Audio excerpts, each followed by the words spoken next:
this is kind of like a derivative rules lesson. This is just like a technique you are going to learn to take antiderivatives of special functions. If you look at your first page of your notes, we talked about like, hey, what happens if we can't take an antiderivative and we're trying to find an area under a curve? And it's like, well, we first talk about you can approximate it by using a Riemann sum. Okay, make sure we understand integral properties. But now we are into like, hey, let's go ahead and take this antiderivative of 2x over x squared plus 1. The way we're going to do this is using a technique called use substitution. It's a technique that seems a little bit crazy, a little bit overwhelming. There's lots of steps to it, but after practicing it, you'll be fine. And what we will be doing is undoing the chain rule. We got to remember the chain rule. And we got to remember how we can already undo things. We already know how to undo some chain rule situations when we're antiderivative. I'm reminding you of derivative rules, of the chain rule with the derivative rule. The derivative of cosine 3x plus 2 has an outside and an inside. The chain rule says take a product of the derivative of your composed functions, and we get negative 3 sine 3x plus 2. Remember that? And it's because we have that extra 3 that shows up that when we take the antiderivative of cos 3x plus 2, I know that I'll take the antiderivative of the outside, but then I need to multiply by a 1/3. Why do I have a 1/3 instead of a 3? It's because I think about the derivative of sine 3x plus 2. Forgot about a plus c. The derivative of sine 3x plus 2 would be cos 3x plus 2 times 3. The 3 and the 1/3 will cancel and just give us cos 3x plus 2. Okay, so the other examples I have up here just are all examples of derivatives. Here I'm going to have a times 2.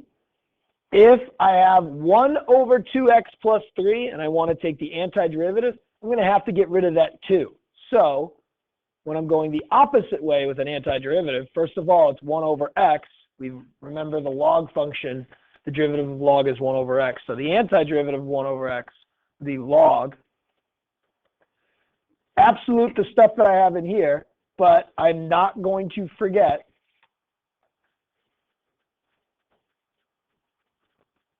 about a 1/2, which is necessary to counter that 2 from above.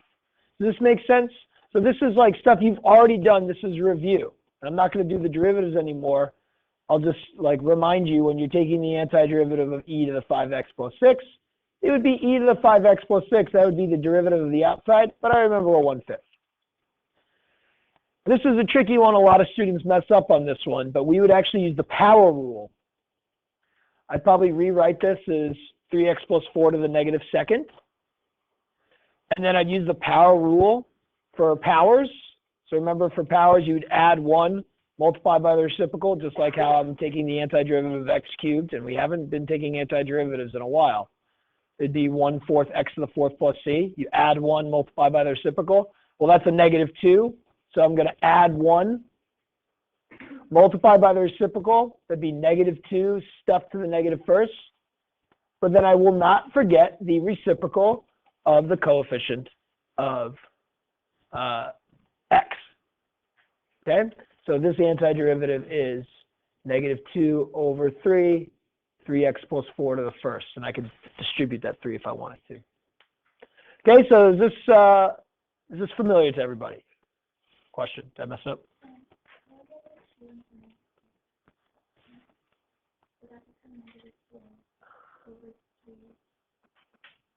Well, so it's add 1, then multiply by the reciprocal. So the negative 2 becomes negative 1. And then I multiplied by negative 1, which is why this becomes a negative 2, not a negative 4. Cool? Was that your question? Okay, good. Remember, going backwards, the exponent changes, then you multiply by the reciprocal in that order. Okay, so we remember that if we want to undo the chain rule where there's an ax plus b, notice this x to the first power, we would take the antiderivative of the outside, leave the inside alone, but because of the chain rules and the derivative of that ax plus b is a, I need a 1 over a. This is review. This is a reminder. This is from Unit 6. Okay?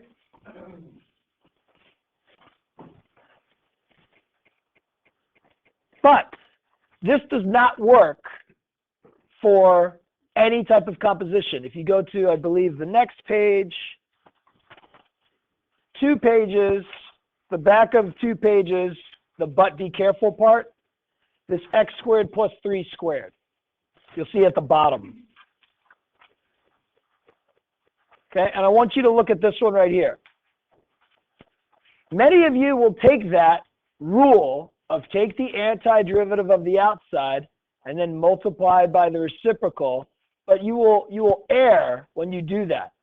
If you think x squared plus 3 cubed times 1/3, and then you might be thinking, well, there's no coefficient, but it ends up just being like the derivative, because the chain rule, the derivative of the inside would be 2x. Maybe I need to divide by 2x. This would be wrong. Okay? So you can't do this. Why? This is not an ax plus b. It's an x squared plus b. Does that make sense? If you don't have a times x plus b, you cannot use this kind of technique. Okay? This one, actually, the way we do it is by distributing. So we got to remember, this is going back to Unit 6, that sometimes simplification is how we're going to take antiderivatives of tough-looking functions, like this, like the bottom two. Simplify is always going to be the first thing you're going to look to do. Okay? So I distribute, I square x squared plus 3, and I get x to the 4th plus 6x squared plus 9. I then take the antiderivative, 1/5 x to the 5th plus 2x cubed plus 9x plus c.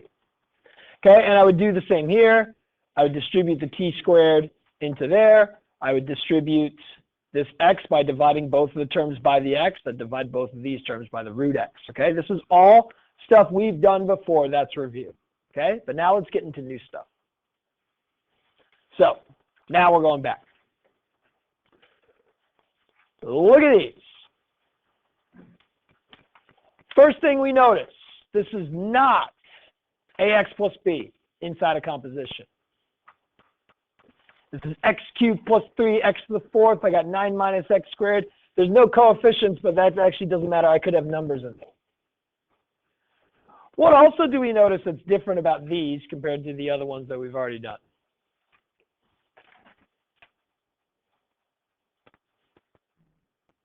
Anything else noticeably different? Yeah, there's like 2 things being multiplied. It's this times this. It's this times this. It's this times this. And you might be thinking, oh, let's look to simplify. You can't simplify. I mean, you could, but do you guys want to cube x cubed plus 3? I mean, you could. It'll just take you a while. Imagine if it's x cubed plus 3 to the 5th. Then you really don't want to try to simplify. You could for that one. This one you can't. I can't distribute this 3x inside.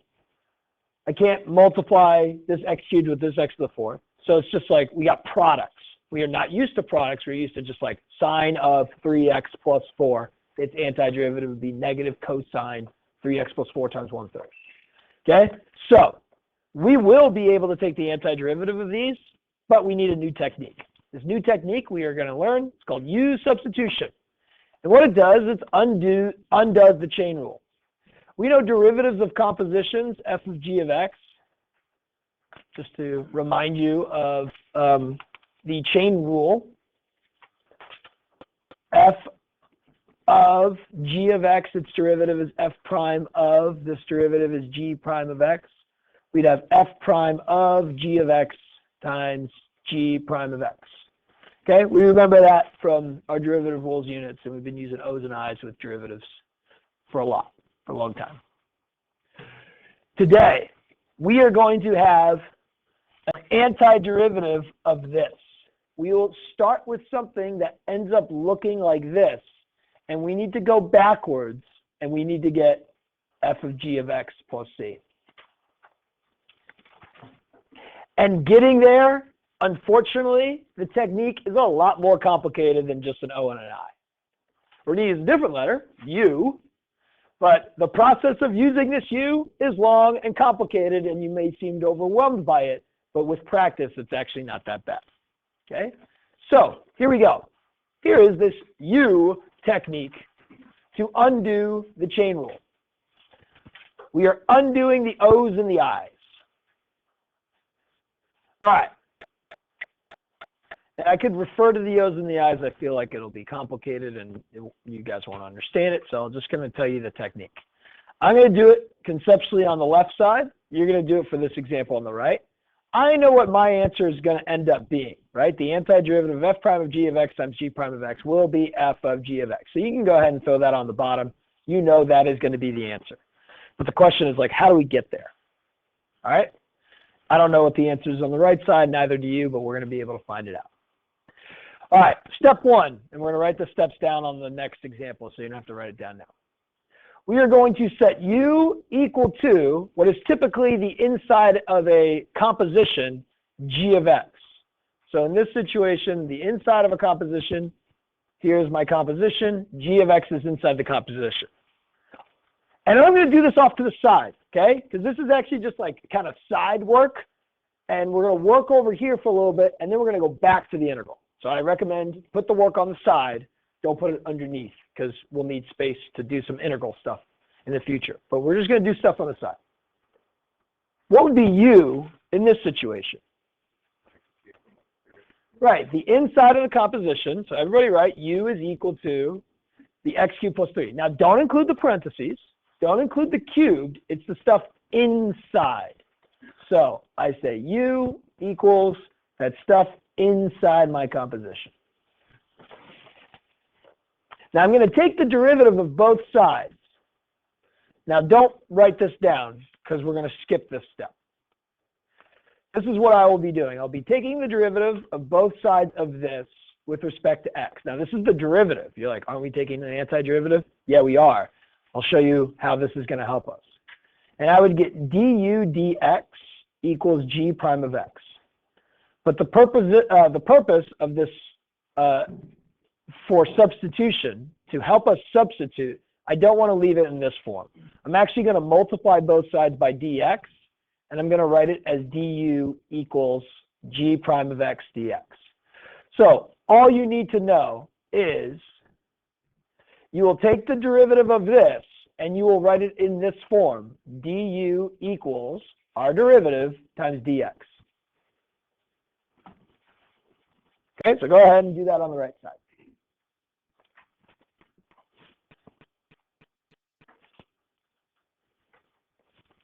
All right, so easy, 3x squared. The next step, still working on this side. We will solve for dx. Typically, we will divide so that g prime of x gets removed because it's g prime times dx. But when I divide, I like to kind of write it as multiplying by the reciprocal. That way I keep du and g prime separate, though it's not necessary. You could have du divided by g prime. That's totally fine. All right, so go ahead and do that for your example.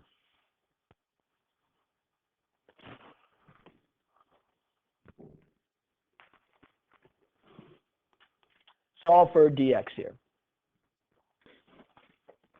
All right, and you just divide by 3x squared, dx is equal to 1 over 3x squared d. All right, we are done with all of this side work. This side work is setting us up to do the substitution part of the u process, okay? Here's what we're going to do. We are going to take g of x and we are going to replace it with u. We are going to take dx and replace it with what it's equal to. So over here on my conceptual example, this turns into f prime of u. That stays the same. This g prime of x stays the same. So everything else stays the same. I just replace this with a u, and then dx turns into 1 over g prime of x du.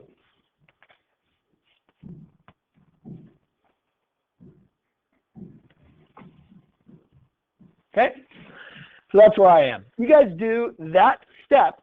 It's an important step, not the most important, but It's an important step. You do that step over here on your example.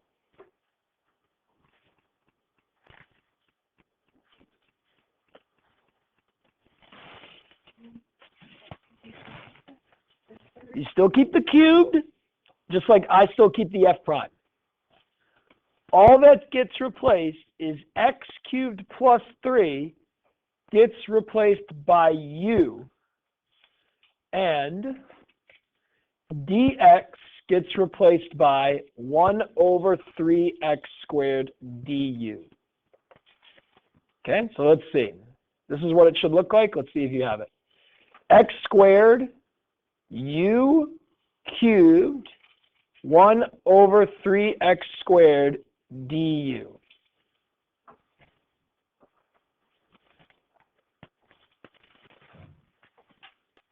Okay? Great. The purpose of all this work that we did is for the following.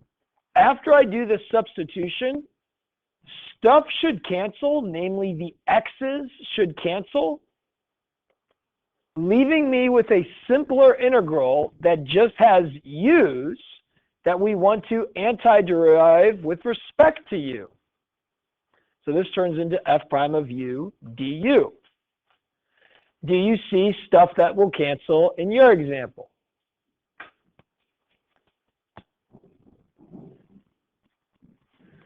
Hopefully, yes, you see the x squareds cancel.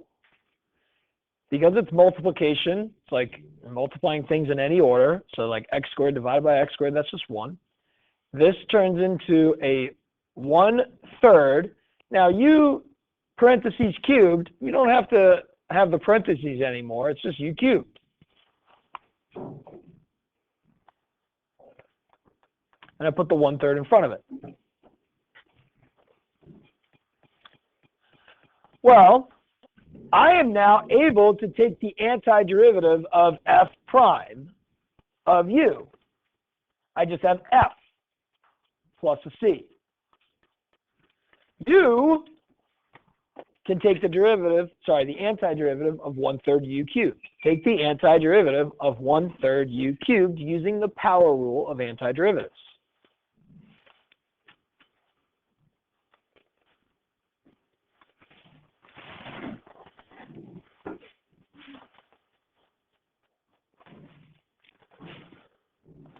Multiplied by the reciprocal. So this is u to the 4th times 1/4. This would be 1/12 u to the 4th plus c. We got that? So it's not 4/3, it's 1/4 times 1/3, 1/12. That's simple power rule of antiderivatives. Well, look, my answer is f of g of x. What I ended up with is f of u plus c. But look, I can take what u is equal to and replace it. Over here, I can take what u is equal to and replace it.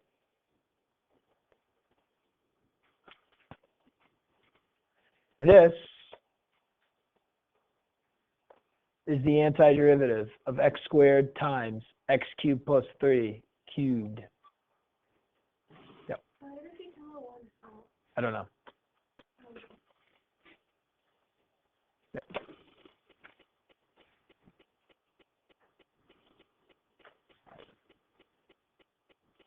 You're looking at that and you're like, I guess. How can I check? How can I check to make sure that's the answer? Take the derivative, right? If I took an antiderivative, if I take the derivative, I should be back to the beginning. Let's see. Quickly take the derivative of this. Let's see. The 4 will come down, so that's 1/3. I got x cubed plus 3 cubed. I got to multiply by the derivative of x cubed. That's 3x squared. Okay, that 3, that 1/3, it's gone. It's just x squared, x cubed plus 3 cubed. Yep, that's correct. That whole process led you to that correct answer. That whole process undid that. Okay? All right, your turn.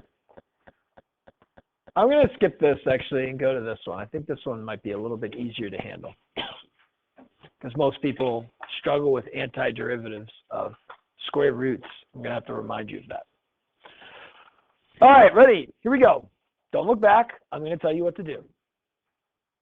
Step 1, set U equal to what is typically the inside of a composition.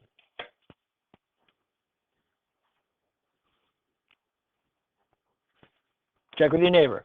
Ask them, what did you put U?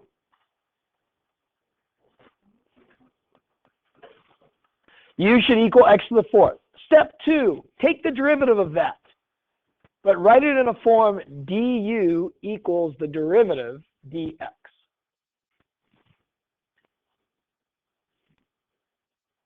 Check with your neighbor. Du equals, don't take the antiderivative. Now this is a complicated procedure because we are going to be taking derivatives and antiderivatives in the same kind of procedure. So the derivative of x to the 4th, 4x cubed, not 1/5 x to the 5th. So I got 4x cubed. Okay, step 3, solve for dx.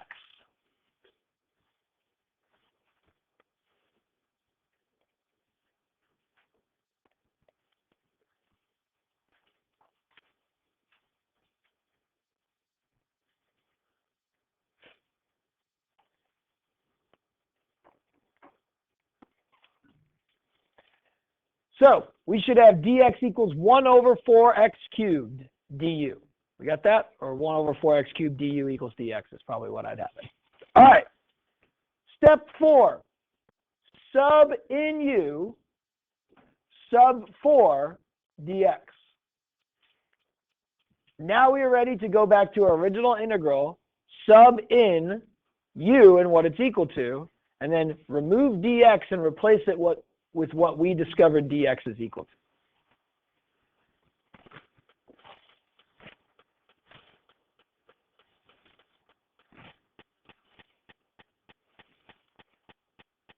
Check with your neighbors after this step.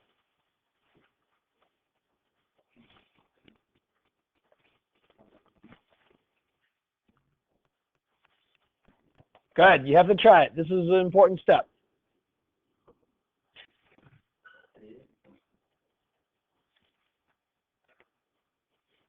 You have to try it. What is the substitution step? Check with your neighbor, please.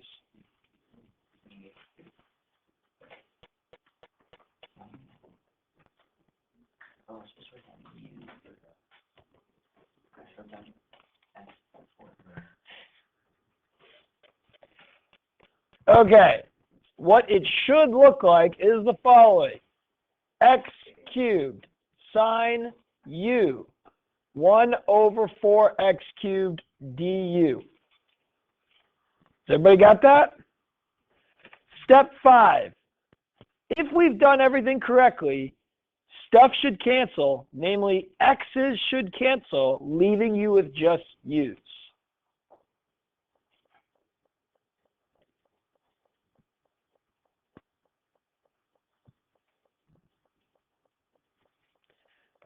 X cubes cancel. I probably would recommend rewriting your integral again after stuff is canceled.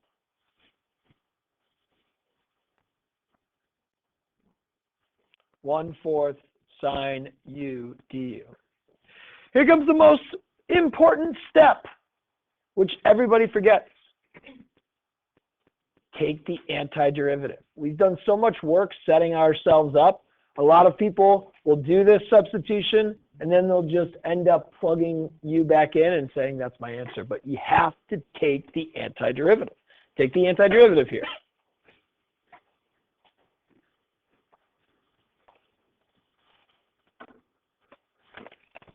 Now, here's a question that you guys never asked, but for some reason, with u substitution, people ask it now. The antiderivative of 1/4 sine is negative 1/4 cosine u plus c. A lot of people ask, like, where did the du go? Like, where'd that go? Remember, with an indefinite integral, this means take the antiderivative, and this means with respect to x. This would be take the antiderivative with respect to u. I took the antiderivative with respect to u.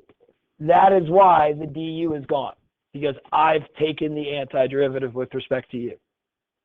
We also know that if you had numbers here, this not only means with respect to x, this means infinitely skinny width. So crazy stuff with calculus and multiple meanings. Derivative, instantaneous rate of change, tangent slope, all same thing. dx with respect to x, small change in x, crazy. This is why people struggle with this class, amongst other reasons. We're not done yet. What's the last step? Write your answer.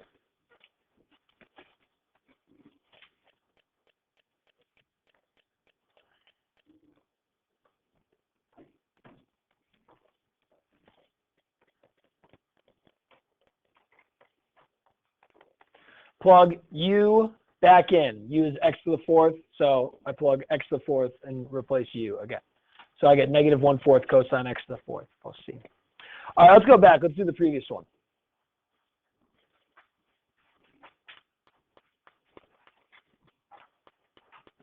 First of all, I have to remind you, because I know a lot of you struggle with antiderivative of a square root. You forgot how to do it. What would be my first step when taking the antiderivative of root x? I'd write it as x to the 1/2. Please, everybody, before you do this example, take the antiderivative of x to the 1/2.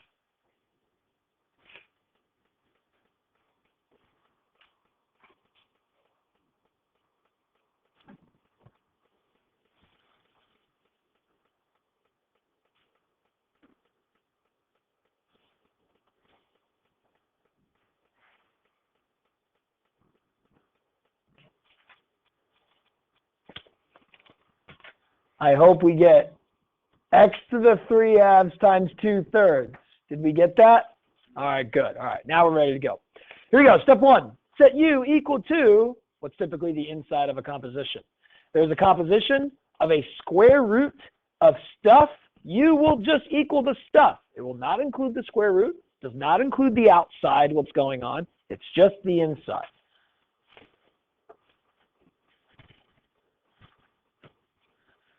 Step two, take the derivative of that. So it's u du equals the derivative dx. Not the square root, just the stuff inside. Take the derivative. So you get du equals stuff dx.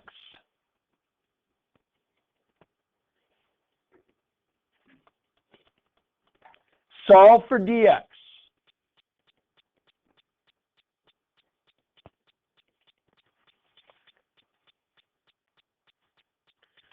Sub in u, sub for dx. Stuff should cancel if everything is going well.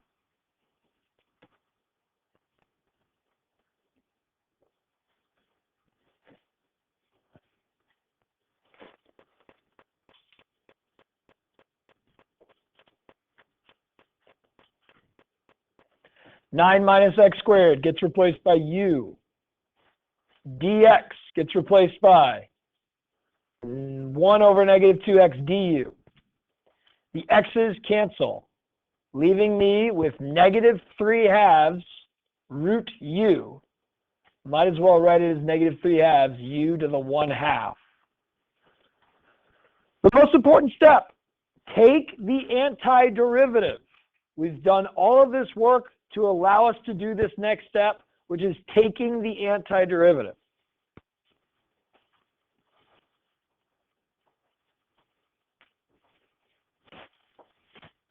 I'll give you your homework back.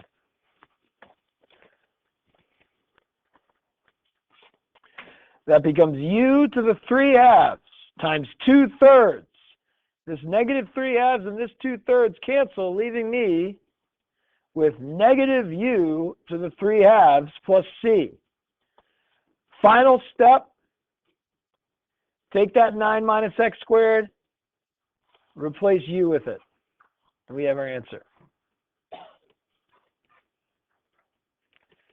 Don't believe me? If you took the antiderivative of this, if you took the derivative of this, you'd get that. Guaranteed. Okay? All right, move down to the ones with e's. This should be read x squared. Let's change this to 3e cubed plus 2. 3x cubed plus 2. What should we set u equal to here? The power. Change it to 3x cubed. Yep. So you would set u equal to 3x cubed plus 2. Go ahead and do that and keep going.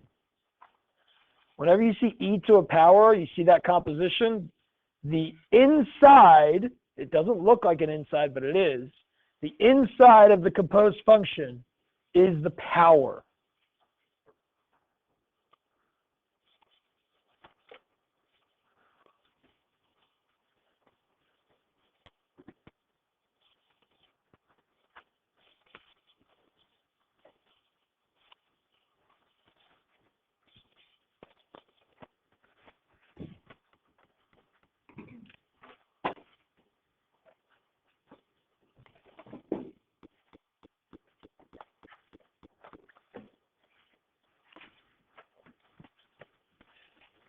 All right, u equals 3x cubed plus 2.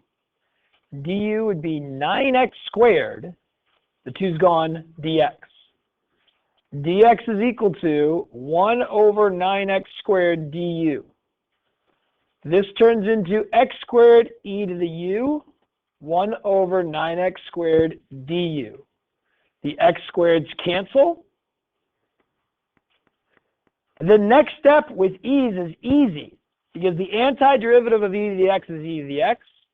The antiderivative of e to the u is the e to the u. So hopefully this doesn't confuse us for others. This next step, I am doing something. I am taking the antiderivative, even though it looks like I'm not doing anything. But I have taken the antiderivative here. And then I'd finish it off by replacing. Question? So you don't have to put 1 over u times 1 over 9. It's just stays out. I don't have to put 1 over u times 1 over 9. The reciprocal of u is the power of u.